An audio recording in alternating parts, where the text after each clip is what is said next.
बैंगलोर की wings group of companies में शनिवार की आम सुबह थी। दिन की शुरुआत प्रेयर से हुई। अलग अलग धर्मों के लोग अपनी मर्जी से सुबह की प्रेयर में शामिल हुए। विंग्स एक ईसाई संगठन है।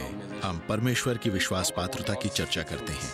हालांकि हम ये कहते हैं कि हम एक ईसाई संस्थान हैं। हम अपनी बैठक की शुरुआत में ही बता देते हैं कि यीशु मसीह ही वो शक्ति है जिन्होंने इस कंपनी को यहाँ तक पहुँचाया। लेकिन हम लोगों पर कोई भी बात अपनाने के लिए दबाव नहीं डाल रहे। हमने उन्हें आज़ादी दे रखी है। हमारी इच्छा ये है कि ये लोग सुसमाचार सुने और शायद सुसमाचार में उन्हें बदलने की शक्ति है। विंग्स की स्थापना अरुण सैमुअल ने 1994 में एक प्रमोशनल कंपनी के तौर पर की थी। इसकी शुरुआत बेसमेंट में मौजूद एक कमरे के दफ्तर से की गई थी। यहाँ 3 लोगों का स्टाफ था। आज कंपनी का विशाल आकार हो गया है। इसमें 5,500 कर्मचारी हैं और सिर्फ भारत में ही 176 शहरों में इसके 246 दफ्तर हैं। तो आखिर 10वीं पास अरुण सैमुअल ने इतनी जबरदस्त कामयाबी कैसे हासिल कर ली? कामयाबी के इस सफर की शुरुआत तब हुई जब अरुण को कम हाजिरी की वजह से पहले साल में ही कॉलेज से निकाल दिया गया। अरुण के घर वालों और दोस्तों को ये पता नहीं था कि उन्होंने 50 रुपए रोज की तनख्वाह पर 0B में सेल्स पर्सन की नौकरी ज्वाइन कर ली थी। परमेश्वर के पास एक खास योजना थी। मुझे घर घर जाकर दरवाजे खटखटाने पड़ते थे और ये मेरे लिए सबसे मुश्किल काम था। कुछ ग्राहकों का मिजाज तो ठीक होता था, पर 90% बेहद रूखे होते थे। मैं जब भी किसी घर के दरवाजे पर जाता था तो सोचता था, क्या मैं यहाँ दस्तक दूं या अगले दरवाजे पर जाऊं? कभी कभी तो मैं परमेश्वर को गुहार लगाता था, कहता था, हे परमेश्वर, मैंने अपनी जिंदगी बर्बाद कर ली है। मैं घर घर जाकर अब ये काम और नहीं कर सकता। मेरा क्या होगा? मैं इस जगत में हूँ, आप मेरे लिए कुछ करें। ये बर्बादी मैंने खुद की है। आपने सुना होगा कि मानव के लिए जो काम असंभव है वो परमेश्वर के लिए संभव है। तो मैंने इन्हीं 2 बातों पर ध्यान लगाया। मुझे अपने मन में महसूस हुआ कि परमेश्वर जैसे कह रहे हैं, किसी आंख ने नहीं देखा, किसी कान ने नहीं सुना, मेरे पास तुम्हारे लिए जो योजना है वो किसी के दिमाग में नहीं है। अचानक मेरे बॉस के दिल में मेरे लिए प्यार जागा। उन्होंने मुझे सुपरवाइजर बना दिया और मैं बंगलौर चला गया। लेकिन बदकिस्मती से अरुण का बॉस बिना तनख्वाह दिए कंपनी बंद करके अचानक गायब हो गया। अरुण एक बार फिर बेरोजगार हो गए। तब अरुण अपने दोस्त श्रीनिवास से जा मिले। हम दोनों ने मिलकर एरो प्रमोशंस नामक एक कंपनी बना ली। मैं सिर्फ 10वीं पास हूँ। किसी तरह मैंने एरो नामक इस कंपनी में अपनी पहचान बना ली।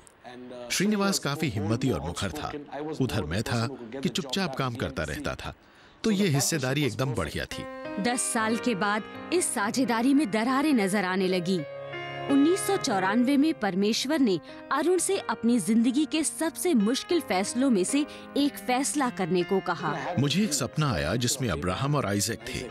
इसमें अब्राहम अपने बेटे को पहाड़ी पर ले जाकर उनका बलिदान देना चाहते हैं। अब्राहम चाकू निकालते हैं और आइजैक का बलिदान देने ही वाले होते हैं। लेकिन इससे पहले कि वो अपना चाकू चला पाते, मैंने झाड़ी में फंसे एक मेढ़े की तस्वीर देखी और फिर एक आवाज जैसे मुझे चुनौती देने लगी, मैं तुमसे एरो का बलिदान देने को कह रहा हूं, मुझ पर भरोसा करो, मैं तुम्हें एक मेढ़ा दूंगा। तुम्हारी हार नहीं होगी, बल्कि तुम तो जीतोगे। जब ये आवाज मुझसे सपनों में बात कर रही थी तो मैं एक चट्टान पर खड़ा हुआ आसमान को देख रहा था। तब मैंने एक चील को उड़ते हुए देखा। मैं अपने तक पहुंचती हुई आवाज को सुन पा रहा था जो कह रही थी, तुम कूद जाओ, तुम गिरोगे नहीं, तुम तो उड़ोगे। बस उसी समय मेरे दिमाग में ये शब्द विंग्स यानी पंख आया था।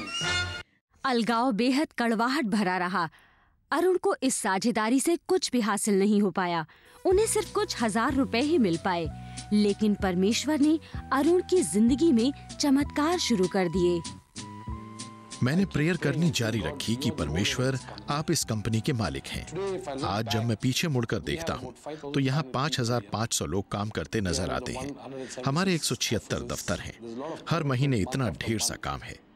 जब आप अकाउंट्स विभाग से पूछते हैं कि हर महीने कितना काम है तो आप डर जाते हैं, क्योंकि आप हैरान होने लगते हैं कि आखिर ये पैसा आया कहां से। क्या हमें अगले महीने भी पैसा मिल पाएगा? फिर मैंने अपने आप को हिम्मत बंधाते हुए कहा, मैं इन चीजों की परवाह नहीं करता। मेरा एक बॉस है। मेरी तमाम प्रेजेंटेशंस में एक बॉस होता है जो मछली पकड़ते किसी मछुआरे जैसा है।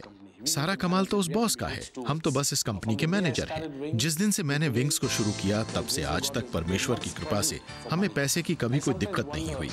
मेरी पत्नी कहती है, शायद परमेश्वर ही इस कंपनी के लिए कुछ कर रहे हैं, क्योंकि अगर ये आपकी सोच के मुताबिक चलती तो न जाने कहां जाती। अरुण की पत्नी सूजी एक क्वालिफाइड आर्किटेक्ट है जो कंपनी के एक डायरेक्टर के रूप में उनके साथ ही काम करती हैं। उनके 2 बच्चे हैं। अरुण सैमुअल एक बिजनेसमैन है। वो एक धर्मनिरपेक्ष जगत में काम करते हैं। वो अपने धर्म को किसी पर जबरन नहीं थोपते और ना ही वो अपने परमेश्वर का नाम लेने से झिझकते हैं। मैंने इस कंपनी को खरीदने, इसमें काम करने और काम पर ध्यान लगाने के अलावा और शायद कुछ भी नहीं किया। मुझे लगता है कि इस कामयाबी के पीछे परमेश्वर का हाथ है। हम उसी के बल पर उड़ान भर रहे हैं।